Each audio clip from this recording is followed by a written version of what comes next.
Hello and welcome to New Mexico Rising. My name is Abby Max. On this week's show, we have this. The Patriots, even though I feel like they will win, as a former Falcon, I don't want them to. And I don't think I'm even legally allowed to say I like them. Julie is joined by a large swath of librarians who are under siege, I would say, across the country. All that and more right here on New Mexico Rising.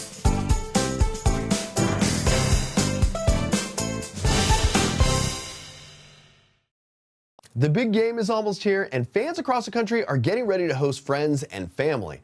And if you're throwing a watch party this year, the goal is simple, keep it fun, easy, and stress-free. So joining us is former NFL All-Pro fullback Ovie Mughelli. Ovie played for the Atlanta Falcons and Baltimore Ravens, worked as a network football analyst, and now hosts the Believe in Falcons podcast. Welcome to the show, Ovie. How are you, my friend? I'm doing great, Dan. Thanks for having me. All right, so what makes the big game so special for fans pretty much watching at home? Now, Dan, I haven't played in the NFL for over 12 years, but I had the chance this past season to sing the national anthem in front of 70,000 people with the NFL Gospel Choir, and it reminded me of just how amazing the game of football is, from the energy to the lights and just like the feeling that it gave you. It's something so special that when the best two teams are playing in the biggest game in the land, if you're throwing a party, it better not be a mediocre or average party. You have to have the best, and I'm here to give you that. Ovie, I didn't know you could sing, my friend. That's awesome. I dabble a little here and there. That's awesome. All right, is there a big dish that you always include in your big game menu? I mean, at my house, we like to spend time with the guests, not spending time in the kitchen. So we always have ready-to-heat Bob Evans bacon, macaroni, and cheese. It's made with an indulgent blend of real cheeses and bacon with a savory hickory smoke flavor and black pepper seasoning. This dish is the ultimate game day snack and is perfect for sharing with family and friends. It's microwave ready in 5 minutes, and you can serve it as is or incorporate it into hosting recipes for added flavor and convenience. All right, and how can hosts add a personal touch without a lot of extra work? Well, the way I add a personal touch is by doing custom game day banners, maybe team-themed decor, even personalized drink labels. But if you want to make that easy, use the Cricut Joy Extra. This powerful machine makes it easy to turn your ideas into custom game day decor, apparel, and accessories to elevate your big game day watch party. Cricut Joy Extra helps deliver professional quality results. So whether you're hosting a full house or a cozy watch party, Joy Extra is the perfect tool for turning game day into a creative win. Or start a small business. Or that. All right, so what's a must-have for having a big game entertaining? Dan, I don't go third person often, but when I do, it means I love something, and Ovie loves grills. Not just any grill, the Charbroil Pro Series 3-in-1 grill is the ultimate setup. It lets you grill, griddle, and cook with charcoal all in one. This means pancakes, eggs, bacon in the morning, smashed burgers and grilled chicken during the day, and slow-cooked barbecue for the main event. All without swapping appliances, which is crazy. You can switch from gas to griddle to charcoal in under 1 minute, and it cooks nice and even.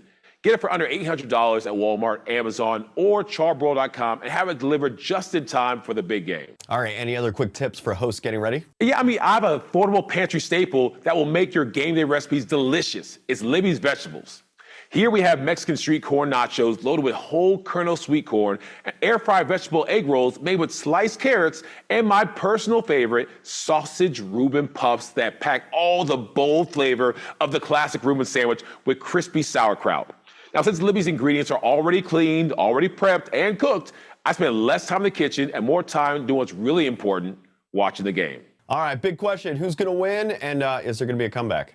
Now, I want the Seahawks to win because I love the story of Sam Darnold getting kicked out of the Jets, told he's not good enough, and now he's good enough, obviously. But the Patriots, even though I feel like they will win, as a former Falcon, I don't want them to. And I don't think I'm even legally allowed to say I like them because of what they did to us a while back. But Drake May, Mike Vrabel, two solid human beings. If they do win, I'll feel good for those guys. All right, I want to thank you for joining me today. Where can we go for more information, my friend? More information, Dan, go to tipsontv.com. Ovie Mughelli, you are the best. Thanks for being here again. Thanks for having me. If someone near you suddenly went into cardiac arrest, would you know what to do?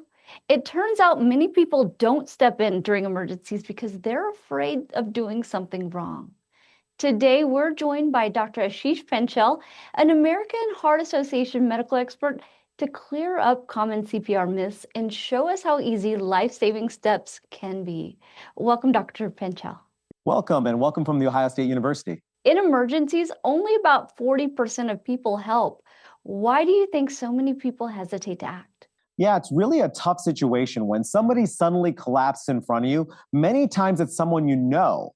And so when they collapse, that brief instant of fear, that is one of those things that takes your breath away and that keeps you from acting. And that's one of the biggest problems that we have for people to start doing CPR.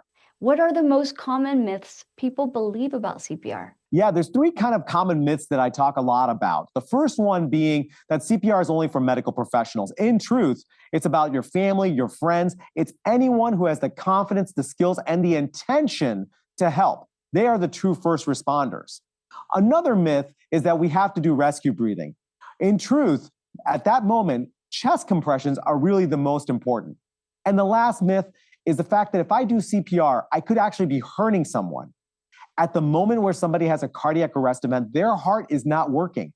When you start doing CPR, your hands are their heart. And in that situation, the benefits outweigh any risks because when you do CPR, you're giving them a chance to live and to actually have a full life. And without you, they would have no hope at all. Can you show us simple steps people should remember if someone needs CPR? Definitely, I'm glad to. And I have my handy dandy mannequin right here. So the two steps are number one, call 911. Number two, push hard and fast in the center of the chest. So first I'd call 911, put my phone on speaker so I can talk to the dispatcher, and then put my hands in the middle of the chest and push hard and fast. The whole time I'm trying to think of a song, like maybe Staying Alive by the Bee Gees, and that will keep me at a good rate and a good speed. Those are the two steps you can do to save a life. The CPR guidelines were recently updated. What should people know about those changes? Yeah, so with the new guidelines, we focused on three key things. Number one is the chain of survival and integrating the lay responder into that chain in a much stronger way. That way, when they call 911 and start high quality CPR, we can continue their care all the way through the hospital. The second is around choking. When someone suddenly chokes, our new recommendation is 5 back blows followed by 5 abdominal thrusts, and that's for adults and peds, and that'll get that foreign body out as best as possible. The last one, and I think it's something that strikes a lot of homes, is the opioid epidemic. In these guidelines in 2025, we've integrated the response to suspected opioid overdose into every part of our basic life support algorithms so that we can save every single life. And where can people go to learn more or find CPR training? Definitely go to heart.org. That is heart.org. There you can learn more about hands-only CPR and even find a class. Dr. Panchel, thank you for sharing these life-saving tips with us. My pleasure to help. Thanks again. Flu cases are on the rise and many families are feeling it right now. If you or someone in your home gets sick, knowing what to do early can make a big difference. Joining us today is Dr. Charlotte Owens, Senior Vice President and Head of U.S. Medical at Genentech, with some guidance for this flu season. Dr. Owens, thank you for being here. Thanks for having me, Abby. It's really an honor to be here with you. Thanks for the opportunity.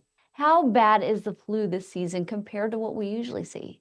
Well, let's talk a little bit about that. So flu season typically peaks between December and February, but the flu season can actually go on until around May or so. So let's talk about a little bit of numbers. So in December of 2025, going into 2026, the Center for Disease Control, or the CDC as we call it, reported that there were at least 11 million flu-related illnesses in the United States. Now compare that to the exact same time frame a year before, December 2024, there were 5.3 million cases, more than double the cases in December 2025 going into 2026, which gives you an idea about why this year the flu remains a significant public health concern across age groups. And what's the best way to prepare for flu season? And if you do get sick, what can help with recovery and prevent spreading it to others? Great questions, Abby. So first of all, the flu vaccination is still the best first line of defense. And you probably hear recommendations to get the flu vaccine around September or October to really prepare you for the height of the flu season, frankly. However, we know that even if you get the vaccine, you may still get the flu. So the next best line of defense are antivirals. Antiviral medications are those medications that are specifically designed to target a specific flu, like influenza, which causes the flu. And what it does is that it really impairs the ability for that flu to function, that flu virus to function, and it also impairs the flu's ability, the flu virus's ability to replicate. What this does is that gives your body time, your natural immune response to kick in and help you get better quickly. But timing is super important.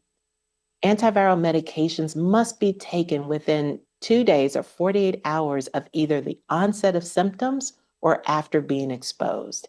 This allows the medication to do what it's designed to do to help you get better quickly. And medications like Xofluza are particularly important here because it's one dose. It's one pill that you would take within 48 hours of having the symptoms of the flu, or one pill that you would take in order to prevent having the flu because you've been exposed. And like every other medication, you need to be informed that, like with all medications, there are side effects. Xofluza, though, is generally a well-tolerated flu medication, but some of the common side effects include bronchitis, nausea, diarrhea, sinusitis, headache, or vomiting. And this is why talking to your doctor as soon as you get your symptoms is super important. So you can create a plan. And if that plan includes Xofluza, to be able to take it within 48 hours of either having symptoms or within 48 hours of being impacted because you were around someone that had the flu. And how can patients access antiviral treatments? It's a prescription that your doctor or your provider must write for you. And that's why calling your doctor as soon as you have the symptoms, either seeing them in person or virtually, if that's an option, allows your doctor to decide if you have the flu and if Xofluza or other medications are right for you. So once you have that prescription, if you go to Xofluza.com, spelled XOFLUZA.com, you'll find a couple of options to help you get the medication, including home delivery, because sometimes you don't feel well enough or sometimes you can't get to the pharmacy. But with Xofluza.com, there's a way to get home delivery. There are also two other things that you'll find there. Number one, it's a cost-saving option that works with your insurance so that the cost of getting Xofluza may be as low as $35 at most pharmacies.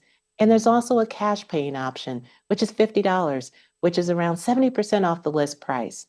So getting to your doctor, getting the prescription, and then getting access either through home delivery or the pharmacy, that's the way to get access to Xofluza or any medication your doctor prescribes for you. And any final recommendations for people or families dealing with the flu right now? Absolutely. Number one is to try to protect those that may not have gotten the flu yet. And if you know that you're caring for someone, wash your hands and being very conscientious. But Xofluza is indicated for those of you all who may be caring for people with the flu that haven't yet gotten the flu. So that's super important. Also, it's never too late to get the flu vaccine.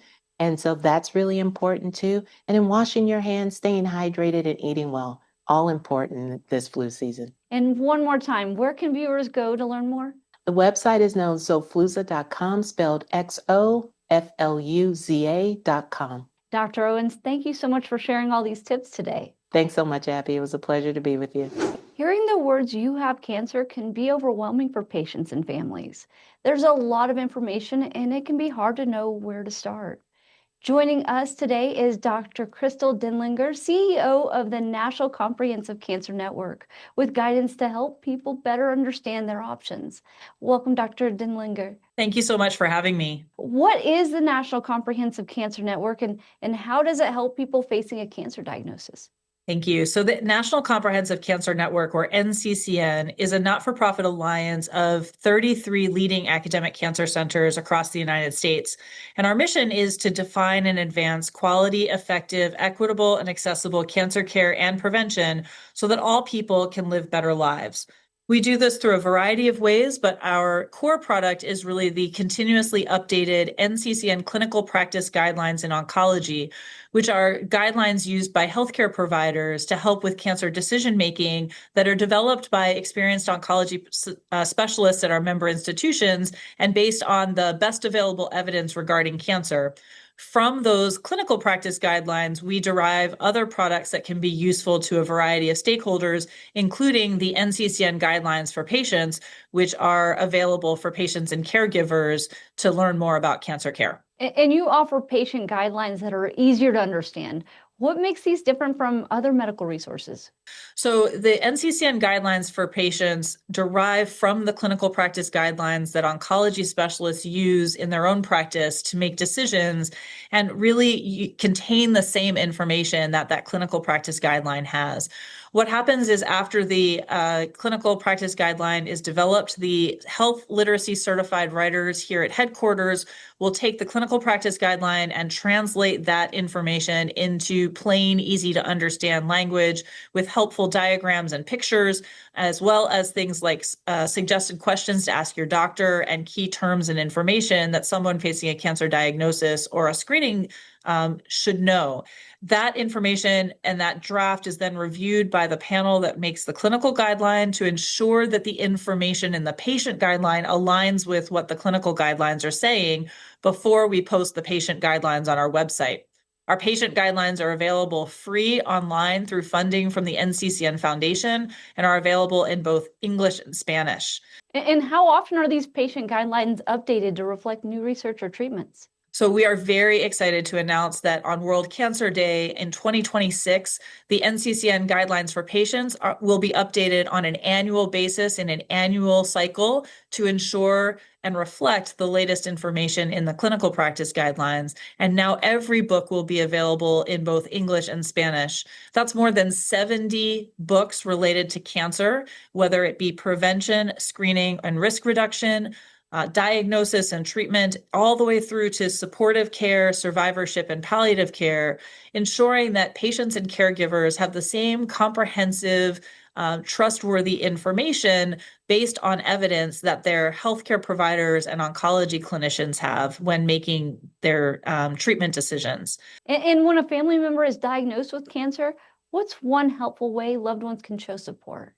We recognize that cancer can be really scary and overwhelming. And we also know that knowledge can be really helpful in helping to frame priorities, needs, and wishes, and also questions when you're talking to your healthcare provider. And stories from people who have used our guidelines say that not only do the guidelines for patients provide more information, but they help reduce some of the stress and anxiety and cut through some of that noise. And so when someone is facing a cancer diagnosis, either yourself or a family member or friend or other loved one, consider referring them to our website, consider downloading a guideline, and or having them find us through the internet. And where can viewers go for more information? So there are 3 ways to be able to get more information for the NCCN guidelines for patients. The first is on our website, the nccn.org/patients. And there you'll find the patient guidelines, as well as additional webinars and patient resources that can be printed out and taken with you to your doctor's office. All of this, again, available free through funding from the NCCN Foundation. We also have a mobile app for the smartphone, NCCN Guidelines for Patients. And then if you really like having printed copies and you don't have access to print on yourself, we have access to a print-on-demand feature for a small fee through Amazon. Dr. Denlinger, thank you so much for all the good work you're putting in, and thank you for sharing it with us. Thank you so much for having me today. The people performing life-saving surgeries every day are under more pressure than many of us realize. A new survey data shows more than half of surgeons say they're burned out, and they're even thinking about leaving the field. Joining us is Dr. Africa Wallace, a board-certified thoracic surgeon and Global Vice President of Medical Affairs for Surgery at Johnson & Johnson MedTech. Dr. Wallace, thank you for joining us. Thank you for having me, Abby, and thank you for raising awareness on this important topic. What does the Behind the Mask survey reveal about how common burnout is among surgeons? Yeah, so the survey gives us a clear picture of what surgeons are experiencing today. We surveyed more than 1,500 surgeons across 5 countries, and I actually wasn't surprised to see that more than half of them said that they experience burnout some of the time. Now, I'm not saying that because it's a headline or to make it a headline, and I'm not trying to be an alarmist, but I think this is a signal that we should take seriously. And how can surgeon burnout affect patient care and the healthcare system overall? Yeah, so affecting the healthcare system overall, it's actually pretty practical. It will impact capacity and it can impact access. The report showed that more than 40% of surgeons who experience burnout frequently, so they thought about leaving the field. So whenever you lose a surgeon and you have to replace them, it's not easy to do. It can take a long time and it's pretty costly. So when a surgeon steps back from practice, patients can experience long wait times. There could be limited access to specialized care. And then the teams that are left behind will get an extra burden. And what are the main reasons surgeons say they're feeling burned out right now? Yeah, so it's a combination. The clearest thing we know is that it's not one single thing. It's a combination. And the top three that we've identified are the clinical intensity. Patients are sicker, cases are harder. Managing the patient journey from start to finish takes an emotional toll. There is immense personal sacrifice that surgeons experience. There are long hours, the schedules are unpredictable, and it's challenging to recover and to remain connected at home. More than half said they feel guilty about not spending enough time with their loved ones. And then lastly, and this is probably one of the biggest ones, is the administrative burden. The amount of paperwork to get a patient to, through, and after the operating room is tremendous. Surgeons spend a lot of time on non-clinical tasks, and that simply takes them away from doing what they came into surgery for, which is take care of patients. And did the survey point to any solutions that could help ease this problem? Yeah, surgeons were actually instrumental in trying to identify solutions. They want to help their own problem, and they're pretty practical. You know, when you think about the administrative burden, can we develop technologies? You know, is it AI that can decrease this burden, that can give them back time so that they can focus their energy on taking care of patients? They want to be more connected to their own peers. Surgery could be a culture of silence. It can be incredibly isolating if you are experiencing some of these symptoms. They mentioned that a simple conversation with a peer and particularly with a senior partner would be incredibly helpful. And then lastly, they would love for us to be able to find ways to recognize burnout early, perhaps even prevent it, and to provide resources that will support them. And where can viewers go to learn more information? Thank you for that. You know, viewers can go to thenext.jnjmedtech.com/behind-the-mask. And thank you again for raising awareness. Dr. Wallace, thank you for your insight. Thank you. Have you noticed how often books are subtly just being pulled from school shelves? You know, sometimes quietly, sometimes overnight. And across the country, librarians are finding themselves on the front lines of a much bigger cultural fight. There's a new documentary, The Librarians, that takes a close look at what's driving these bans and the real people caught in the middle. So joining us today are Oscar-nominated director Kim Snyder and high school librarian Julie Miller, whose life changed after she questioned why dozens of books were being removed from her school. So welcome to the show, you two. How are you? Very well. Good. Thanks for having us. All right, Kim, when you started working on The Librarians, what surprised you most about how widespread and coordinated those book challenges have actually become? Well, it was shocking back in 21 when we started this journey to even learn that criminalization was on the table for librarians doing what they have been trained to do, which is to protect our First Amendment rights and to provide us with representation and thriving libraries. So many things shocked me. And it was quite a journey, but I think really discovering along the way how organized and what was really underneath this, which was really not about the books themselves, but a much more organized and insidious movement with political agendas that are quite extreme. And Julie, your story is incredibly personal. What's going on through your mind when you were first told these books had to just come off the shelves? At first, it kind of seemed like this is absurd, really, to be doing this sort of thing. We've been celebrating Banned Books Week, or commemorating, I should say, maybe Banned Books Week for since I was born, I think, in America, to highlight the importance of intellectual freedom, access to information, and to shine a light on censorship and the dangers of it, because censorship is deeply un-American. And so I think that when it first started, it just kind of seemed like, well, this is silly. This is not going to happen. We hadn't had a challenge in my district school system in over 20 years when we had our first one in 21. But this it's escalated beyond anyone's imagination.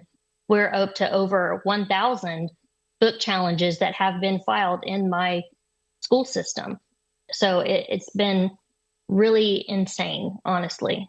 And the documentary is showing how librarians are becoming the unexpected advocates and, in some cases, targets. What kind of pressure are they facing right now? Well, in the documentary, it's shocking. There are, as Julie said, hundreds. We weren't able to show hundreds, but Julie is joined by a large swath of librarians who are under siege, I would say, across the country. And I would say that when you say who is affected, it's every single one of us whose rights are being threatened because it has not ended in the school libraries. It's permeated the museums and the universities.